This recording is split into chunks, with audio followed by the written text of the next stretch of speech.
et ses préceptes. Résultat, les puritains ne peuvent plus persécuter, emprisonner ou tuer ces nouveaux arrivants. Et la suspicion ne cesse d'augmenter entre les habitants du Massachusetts. Ajoutez à cela des guerres qui éclatent en 1690. Des assauts sont menés, même sur les grandes villes, par les Amérindiens, provoquant de véritables massacres. 1 puritain sur 10 aurait été tué pendant cette période. Apeurés, ne pouvant pas compter sur le soutien des autorités britanniques, les puritains se tournent vers ce qu'ils connaissent le mieux, la religion. Malheureusement, ce rapprochement ne va pas apporter le réconfort tant attendu, bien au contraire. Pendant cette période, déjà sombre et inquiétante, les pasteurs basent leur prédication sur l'Apocalypse selon saint Jean, persuadés que la fin du monde est proche. Dans ce contexte, dès les premières accusations de possession, il n'est pas difficile de comprendre que, naturellement, la population ait songé à une attaque de Satan contre leur sainte communauté. À présent, retournons à notre histoire et surtout dans le lieu où tout a commencé, Salem Village. À l'époque, ce petit bourg n'est composé que de quelques fermes éparses et d'une route centrale au bord de laquelle trône une modeste meeting house, une église de bois. À la tête de cette église, Samuel Parris, un homme froid et aigri, devenu pasteur sur le tard et qui voit d'un mauvais œil l'expansion de Salem Town. Selon lui, Salem Village doit se détacher de Salem Town afin de devenir une cité à part entière. Bien sûr, la plupart des paysans sont d'accord sur ce point, tandis que les plus lettrés des habitants estiment qu'il serait fou de s'éloigner de Salem Town et de ses flux commerciaux. Afin de montrer leur désapprobation, certains commencent à s'urbaniser et à aller prier le dimanche à Salem Town avant de refuser catégoriquement d'entretenir la famille Parris. À partir de ce moment, 2 groupes s'opposent dans le village. Rapidement, Samuel Parris se met à parler de conspiration contre lui et son église, soufflée par Satan. Bien sûr, ce fut chez lui que le diable se manifesta en premier, par le biais de sa fille et de sa nièce. Je tiens aussi particulièrement à vous parler d'un personnage central de l'histoire du procès, Tituba.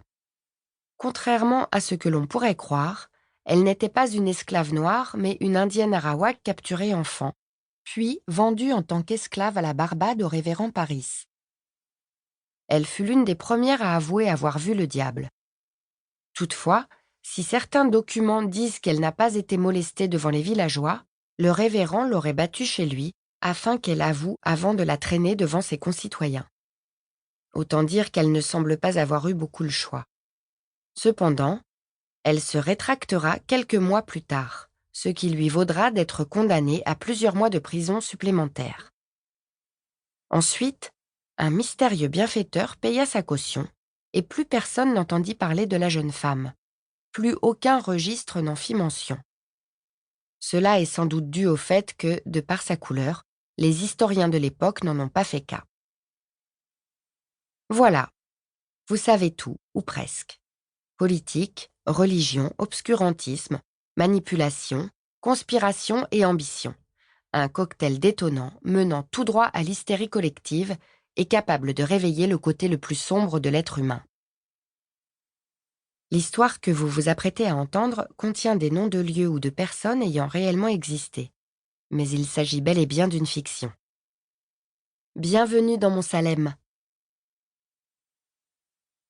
Prologue. Salem Village, 1690. La jeune femme termina de brûler les linges qu'elle venait d'utiliser pour panser les plaies multiples et sanguinolentes du pauvre homme allongé sur sa table. Il avait reçu une fameuse correction, et encore, le mot était faible. Ses bourreaux s'étaient acharnés sur le malheureux, et avaient cessé uniquement parce qu'ils l'avaient sans doute cru mort. Il devait avoir près de 70 ans et était manifestement seul au moment des faits. Il n'avait certainement rien pu faire d'autre que de se protéger des coups, espérant que l'orage passe avant que la faucheuse commence sa funeste moisson. Battre un vieillard, quelle belle preuve de courage. Avec un soupir, elle considéra une seconde ses mains, si pleines de sang que l'on aurait pu penser qu'elle portait des gants, avant de les laver rapidement dans une bassine qui se trouvait là. C'était la 3e fois qu'elle soignait ce genre de blessure depuis le début de la semaine, tous camps confondus. La folie des hommes ne connaissait décidément aucune limite. « Merci », lui dit l'Amérindien qui se tenait derrière elle. Sans doute le fils de son patient. Ses traits étaient défaits et la peur suintait par tous les pores de sa peau. Elle pouvait le comprendre. Le vieux n'était pas passé loin ce soir. La jeune femme discernait autre chose de familier chez lui, mais sans parvenir à définir de quoi il s'agissait. Et elle préférait ne pas s'y attarder trop longtemps. Elle n'avait aucun intérêt à fraterniser avec des membres des 2 camps. Plus elle resterait loin de ce conflit stérile, et mieux elle se porterait. De rien. Il va sans doute lui falloir un peu de temps, mais il se remettra. Fais-lui avaler ce mélange en infusion, 2 fois par jour et pendant 8 jours, expliqua-t-elle en lui tendant un petit sac de toile contenant des herbes. Bientôt il sera de nouveau sur pied. S'il a de la fièvre, reviens. Je te donnerai ce dont il aura besoin. Il est de toute façon indispensable que je le revoie d'ici une 15aine de jours afin que j'ôte les fils dont je me suis servi pour refermer les plaies. Certaines étaient trop profondes pour cicatriser d'elles-mêmes. Il gardera quelques marques, mais au moins sera-t-il du côté des vivants. L'Indien hocha la tête avec sérieux. Mon père est un guerrier. Les cicatrices à venir ou celles qu'il porte déjà ne sont que des preuves de son courage au combat. Jamais il n'a renoncé sans se battre. C'est un homme brave et fier. La fierté équivaut parfois à la bêtise, grommela Kanda. Se soumettre sans discuter peut dans certains cas sauver une vie. L'Indien plissa les yeux, les flammes de la cheminée y faisant danser des éclats mordorés. Pour ce que cela vaut, rétorqua-t-il. Il n'a commis aucun méfait. Les Blancs s'en sont pris à lui alors qu'il se trouvait dans son bon droit, tenta-t-il d'expliquer. Nous chassions sur nos terres, pas sur les leurs. Je ne veux rien savoir, coupa la jeune femme. Vos querelles avec les habitants de la région ne me concernent pas. Elle s'était montrée sans doute plus sèche qu'elle ne l'aurait souhaité. Mais elle ne désirait en aucun cas être mêlée à toutes ces histoires entre puritains et indiens. C'était d'ailleurs l'une des raisons pour lesquelles elle vivait seule et en retrait des 2 villes, aux abords de la forêt longeant la route qui les reliait. Tous se revendiquaient pacifistes, victimes ou dans leur bon droit. Mais au final, les coups étaient rendus avec application des 2 côtés, quoi que chacun en dise. Ah, l'être humain et sa manie d'imposer sa façon de vivre ou de penser à ses frères, sans jamais accepter d'en apprendre quoi que ce soit, et soi-disant pour son bien. Car il est bien connu qu'inculquer une leçon se révèle toujours plus efficace à grand renfort de combat, d'humiliation, ou pire. Pourquoi l'aider dans ce cas ? Demanda l'Indien surpris. Parce qu'il s'agit d'un homme comme les autres. Qui serais-je pour décider qui doit vivre ou mourir ? Je possède un savoir dont il a besoin. Je le lui offre, à lui d'en faire ensuite bon usage. Les Blancs se méfient de toi, souffla-t-il en baissant le regard. Vous aussi, rétorqua-t-elle du tac au tac.